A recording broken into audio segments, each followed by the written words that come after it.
We are seeing the role of government insurance, Ayushman Bharat, GIPSA playing a role.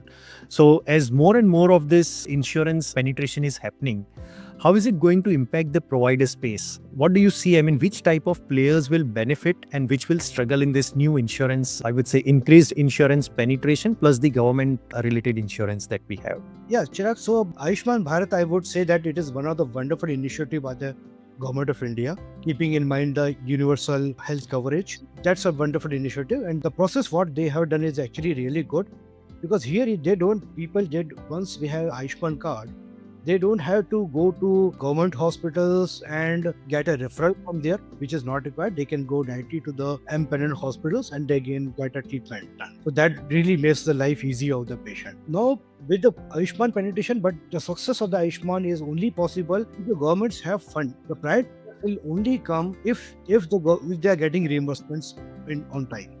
Yes. Right? That is the most important part. Now we have to think, like we mean government must have to think about this. We have CGHS, ECHS, and Ayushman Bharat. These are the three central government schemes. Now, when we have a limitation of the budget, we have limitation of budget. We must understand that. We must.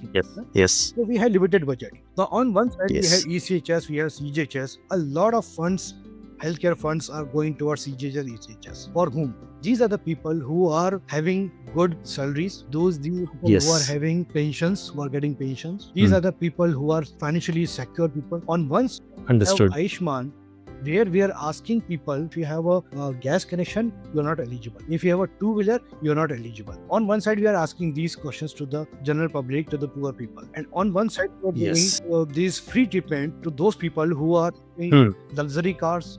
Maybe they live in bungalows, they have farmhouses. Yeah. And they are also getting free treatment. So this Understood. disbalance is there. All this Got it. for the fund, whatever we are giving for the ECHS, CGHS, I think Hmm. government should bring everything under Ayushman, so that the more needy people we can cover. No, I think it's a very different way of viewing in terms of how is as a nation we have limited budget. Government should think of empaneling these small hospital healthcare organizations with CGHS Yes. or the Ayushman Bharat. Currently, what small healthcare organizations are facing nowadays, ECHS and CGHS is not applicable to them because they are less than 50 bed hospital. I think government should change this rule, and they should bring all these smaller hospitals, single specialty especially, they should bring under Ayushman or the ECHS and the CGHS.